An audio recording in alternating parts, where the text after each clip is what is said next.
Hi baby, c'est Lola Bellucci, bienvenue sur ma chaîne YouTube. J'espère que vous allez bien. Aujourd'hui on se retrouve dans un nouveau podcast filmé.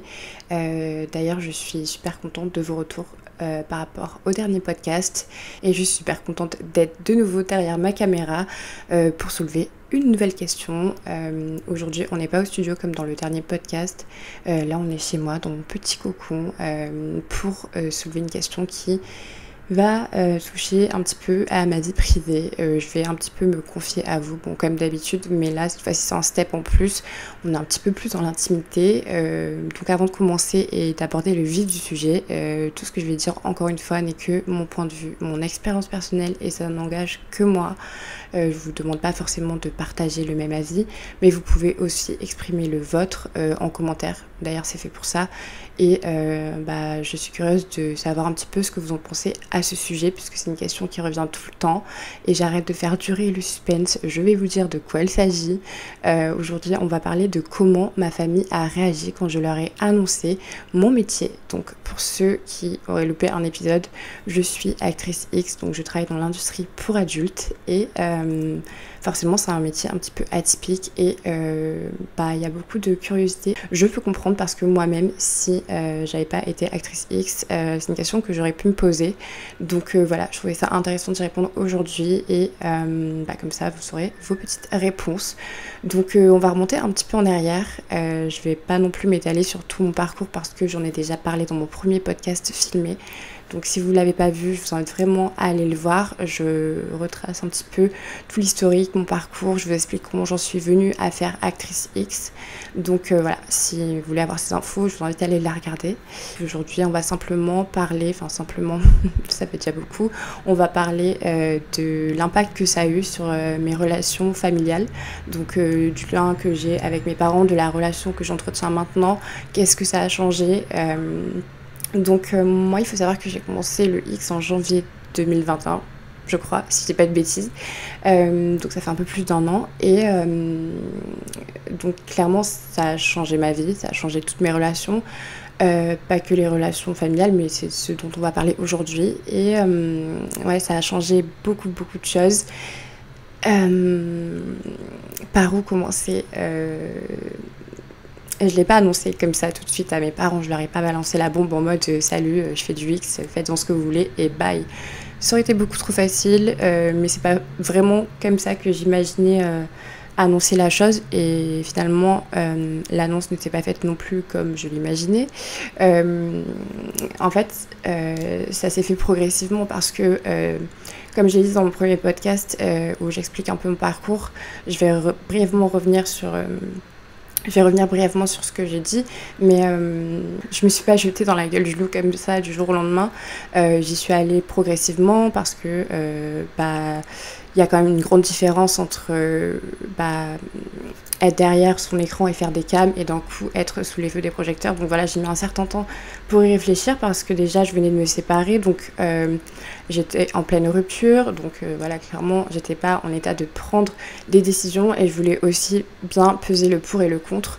Je voulais y aller en ayant conscience de l'envers du décor et de tout ce qui s'y passait, de tous les risques que je prenais entre guillemets, dans le sens où c'est vrai que ça implique pas mal de choses, ça confronte à pas mal de choses, notamment à la famille. Donc du coup c'est vrai que j'y ai réfléchi, mais j'ai toujours aimé une nouvelle expérience. J'étais vraiment dans cette optique de continuer à aller en fait à l'opposé de la personne que j'étais il y a quelques années en arrière, donc c'est-à-dire une personne hyper introvertie, qui n'a pas confiance en elle, qui n'arrive pas à s'exprimer, qui n'a pas du tout un bon rapport avec son corps et avec son image parce que trouble du comportement alimentaire, anorexie, boulimie.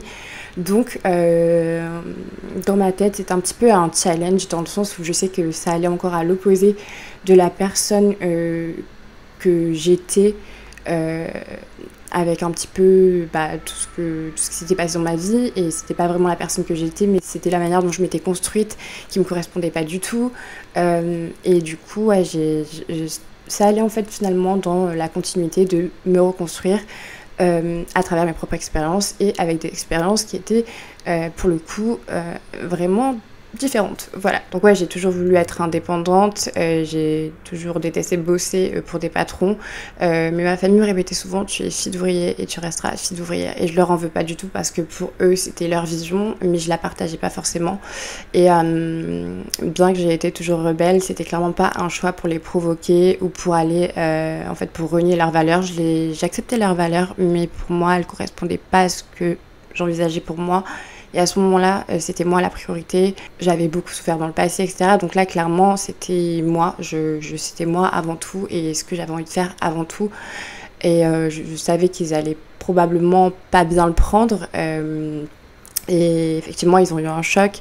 Et ils se doutaient un petit peu parce que les réseaux sociaux, parce que, bah voilà, ils ont l'intuition, c'est des parents, ils sont pas bêtes.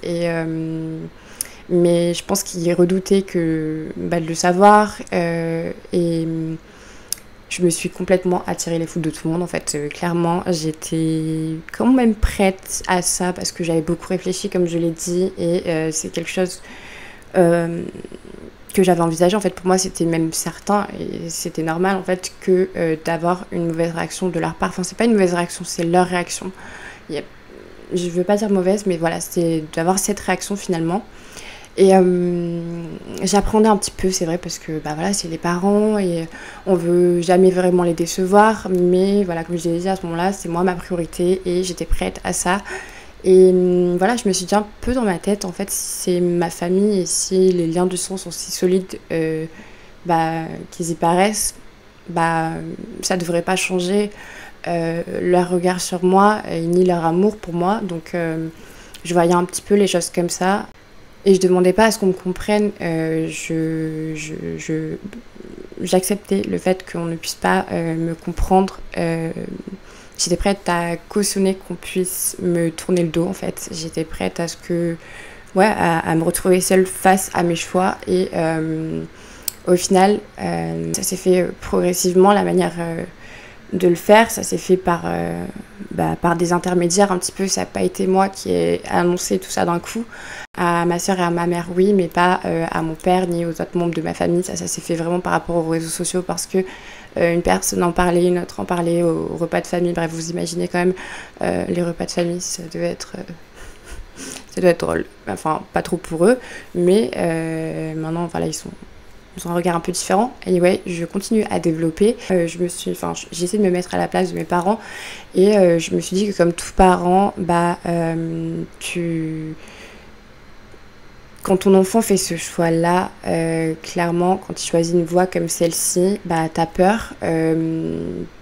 Tu te dis que ton enfant il est vulnérable, que son corps ne lui appartient plus, que le milieu est malsain, que c'est dangereux, que finalement t'as plus vraiment le même regard parce que tu vois un peu ton enfant comme ton bébé. Et là clairement tu peux pas avoir le même regard, je pense, quand t'apprends une nouvelle pareille, mais tu penses que son corps lui appartient plus, et ce qui est totalement faux, et que elle est plus l'enfant innocente qu'elle était, et qu'elle devient un fantasme, un objet du désir. Et je pense que pour son enfant on veut le meilleur, mais je pense aussi que un parent peut pas prédéfinir l'avenir de son enfant et qu'est-ce que c'est finalement le meilleur. Je sais pas, il n'y a pas une vérité à propos du meilleur pour son enfant tant qu'il est heureux et tant que il est conscient de ce qu'il fait. Je pense qu'on peut apprendre des valeurs à son enfant, lui montrer ce dont il est capable de faire, ne pas lui imposer ses propres limites, ne pas le juger et le mettre en confiance et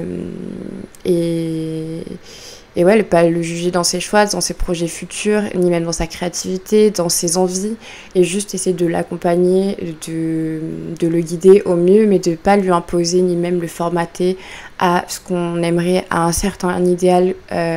Parce que pour moi, quand on fait un enfant, encore une fois, je sais pas si vous allez peut-être penser que je suis pas légitime de parler parce que j'ai pas d'enfant, mais en tout cas, c'est comme ça que je vois les choses. Si j'avais peut-être un enfant, je mets un être au monde et c'est pas censé être un clone de moi, ou alors il est pas censé représenter tout ce que j'ai pas eu ou tout ce que j'idéalise ou ni même choisir la voie que je lui ai prédéfinie parce que c'est moi qui l'ai créé, donc j'ai le droit de choisir ce qu'il va faire. Pour moi, c'est un être individuel et à part, un être à part entière. Mais après, je conçois que ce soit une vision assez générale, c'est assez ancré en fait ce schéma de l'enfant doit suivre les pas de ses parents ou alors il doit représenter en fait ce que le parent idéalise pour lui et ce qu'il estime être le meilleur. Donc je peux complètement comprendre que c'est complètement ancré et qu'il y a plein de personnes qui n'ont pas du tout envie d'envisager les choses autrement. Je préfère ne pas rentrer dans le moule de la société ou des schémas traditionnels et être heureuse plutôt qu'être malheureuse et être dans le moule parfait de l'enfant idéal qui représente l'idéal de ses parents ou aux yeux du monde en fait. Donc ouais, je préfère être heureuse en dehors de ce moule tout simplement. Et je vais prendre par exemple le fait que moi quand j'étais petite j'ai jamais moins aimé mes parents ou jugé mes parents parce que ils étaient employés. Voilà, c'était des salariés, je les ai jamais jugés pour ça, alors que par exemple les parents de mes collègues de classe pouvaient être, je sais pas moi, avocats ou alors avoir des grandes carrières, des chefs d'entreprise, etc. Et pour autant, bah, ça me faisait rien, enfin, ça changeait pas du tout l'amour que j'avais pour eux et j'étais pas déçue d'eux, je leur en voulais pas, enfin, je les jugeais pas par rapport à leur métier et je les identifiais, enfin, je les définissais pas par ça. Donc du coup c'est un peu l'exemple que je prends. En fait pour moi un parent doit faire tout pareil pour son enfant, c'est-à-dire c'est sans attente de sa part, c'est inconditionnel et après ça c'est ma vision et ma réalité ne sera jamais celle des autres et celle des autres ne sera jamais ma réalité, forcément parce qu'on a tous une réalité différente. La réalité elle est individuelle et on a tous une vision différente et c'est ce qui est beau finalement.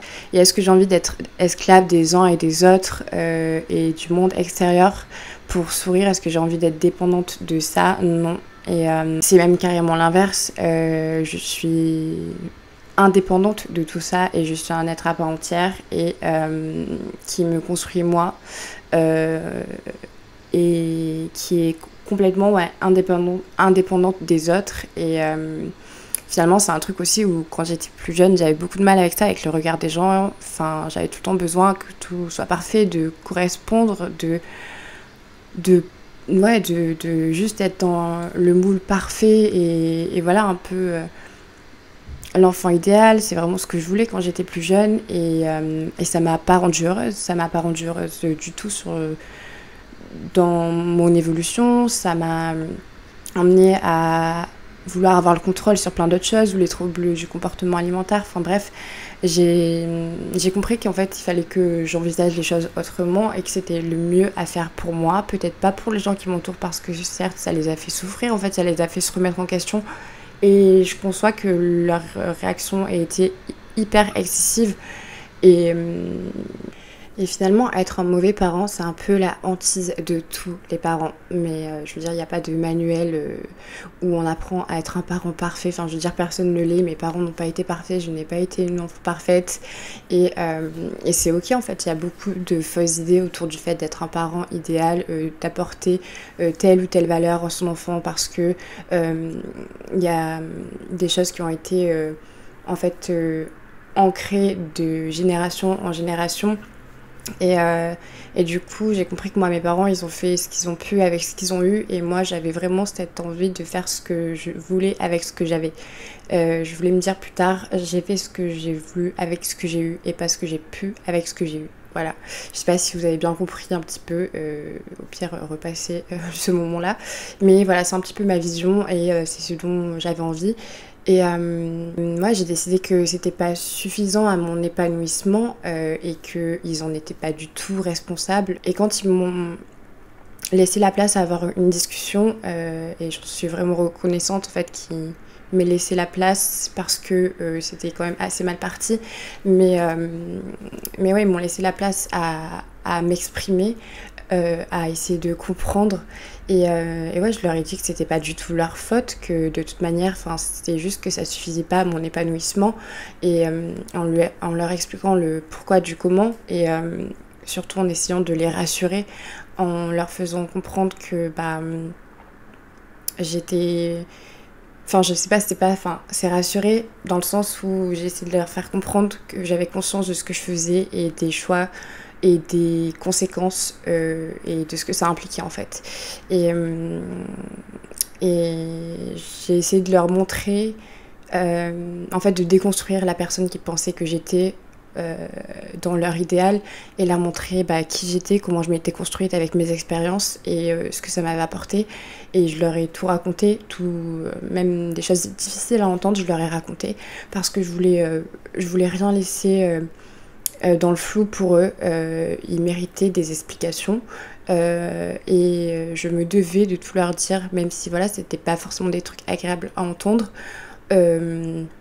Je me suis dit, au pire, voilà, s'ils veulent plus me parler, ils veulent plus me parler, mais au moins j'aurais tout dit, je leur aurais rien caché et ils auront eu la réponse à leur fameuse question de est-ce que j'ai raté quelque chose ou est-ce que j'ai merdé, parce qu'un parent, c'est forcément ce qu'il va se dire et je pense que c'est peut-être ce qui fait le plus de mal, au-delà du fait qu'on s'inquiète pour son enfant, qu'on a peur pour lui, voilà, qu'il y a l'instinct maternel ou paternel du fait de vouloir protéger son enfant. Il y a aussi cette question d'ego, je pense, de se dire qu'est-ce que j'ai fait, j'ai merdé, je suis pas un bon parent, ouais, de cette remise en question et voilà, j'ai avancé la chose de manière délicate, oui et non, mais en leur montrant qu'ils n'étaient pas responsables des choix que j'avais faits, qu'ils m'avaient apporté des superbes valeurs, que j'en étais extrêmement reconnaissante et que je les gardais en moi, que je ne les avais pas reniées, mais que j'avais décidé de me construire autrement et de m'inspirer de leurs valeurs, de les garder, mais que ma vision était différente, c'est tout. Et qu'ils n'étaient pas responsables de ça, que c'était pas leur faute et que de toute manière, tout ce qui arrive dans notre vie, c'est jamais à cause ou grâce aux autres, c'est toujours à cause ou grâce à nous. Et voilà, je leur ai fait comprendre ça. Ils ont entendu. Ils l'ont pas tout de suite accepté parce que forcément, c'est pas un truc qu'on s'imagine. Enfin voilà, il y a beaucoup de questions. En tant que parent, déjà vous, en tant qu'individu. Je veux dire, vous me connaissez pas et vous posez déjà beaucoup de questions. Alors, imaginez mes parents, toutes les questions qu'ils ont pu avoir autour de ça. Donc, évidemment, j'ai pris le temps pour leur répondre. Donc voilà, j'ai pu leur expliquer un petit peu l'envers du décor, qu'est-ce que c'était vraiment, casser un petit peu leurs préjugés. Et ça les a un petit peu rassurés. Enfin, je les ai rassurés comme j'ai pu. Et je leur ai montré que j'étais toujours la même, que j'étais leur enfant, que mon amour n'avait pas changé.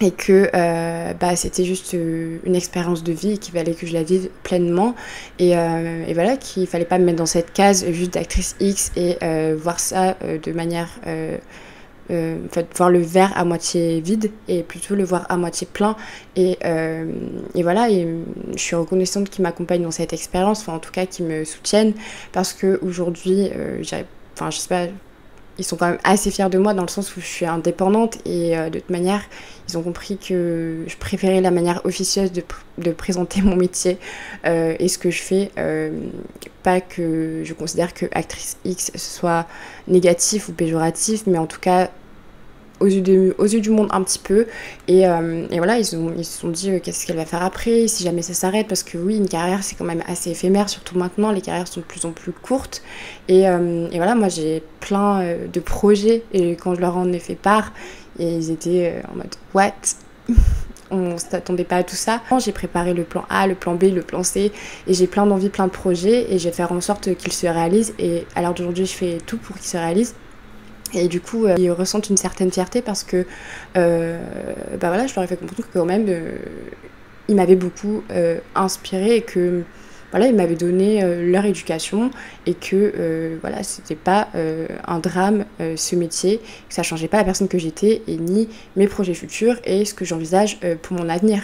Donc ouais, ils ont compris qu'il fallait pas que je me limite à un mot, à un métier et qu'il fallait pas se limiter à un mot et à un métier pour se définir, que la manière officielle de présenter ce que je fais était beaucoup mieux et beaucoup plus représentative de ma personne comme créatrice de contenu, comme artiste, auto-entrepreneur. J'aime toucher à tout, à l'audiovisuel, je fais mes propres montages, j'adore la photo et voilà, tout ce qui est la communication etc. sur les réseaux sociaux aussi. Donc ouais, je suis plus que actrice X, même si je trouve qu'il n'y a rien de négatif à être juste actrice X et c'est juste que moi j'ai envie de faire plein de choses dans ma vie et de toute façon comme dans toutes les relations, il faut de la communication et moi je suis vraiment contente d'avoir eu la place à m'exprimer et voilà, je rends fière quand même mes parents, certes d'une manière différente de celle qu'ils l'imaginaient, mais rien n'empêche qu'ils ressentent de la fierté pour moi quand ils voient que je vais bien, que je suis en bonne santé, que j'ai des projets et que je prends soin d'eux aussi parce que ça m'a permis de pouvoir les aider certaines fois. Donc voilà, c'est pas tout le négatif en fait qui s'était imaginé et en fait ils m'ont même surpris et je pense qu'eux aussi ils ont été surpris par toute cette communication qu'il y a eu par la suite parce que ça nous a vraiment rapprochés, ça a renoué des liens, ça nous a donné une relation encore plus honnête et du coup voilà, c'est comme ça que ça s'est passé et je suis vraiment reconnaissante et contente aujourd'hui de les avoir à mes côtés, d'avoir leur soutien. Ça a été aussi difficile pour eux, le regard des gens, d'affronter aussi ça, de se prendre des réflexions, mais eux, tant qu'ils savent qui je suis et qu'ils ont de la fierté au final, le regard des autres, ils s'en sont détachés petit à petit. Je dis pas que c'est tous les jours évident mais voilà, ils sont là et je suis hyper reconnaissante. Donc pour finir ce podcast, encore une fois, s'il y avait quelque chose à dire, c'est ne vous laissez pas définir par les autres et entreprenez ce que vous avez envie d'entreprendre. Je prends pas mon métier pour un exemple, mais dans tout dans la vie et voilà, communiquer avec ses proches, ne pas avoir honte de faire des choix différents et voilà. J'espère que ça a répondu à votre question de comment je l'ai annoncé à mes parents et de comment ils ont réagi. Forcément, ça a mal commencé mais ça a bien fini. Donc voilà, je suis contente et au moins vous savez. Et voilà, je vais vous laisser maintenant parce que ça fait quand même un petit moment que je parle. J'espère que ça a été clair, que je suis pas partie dans des explications un peu trop floues. Mais voilà, je vous fais des très gros bisous et puis n'hésitez pas à me dire si vous avez envie que j'aborde un autre sujet, si vous avez envie, si vous avez d'autres questions. Voilà, je suis hyper impatiente de vous retrouver déjà pour un autre épisode et puis je vous fais d'énormes bisous. Prenez bien soin de vous. XOXO Gossip Slut.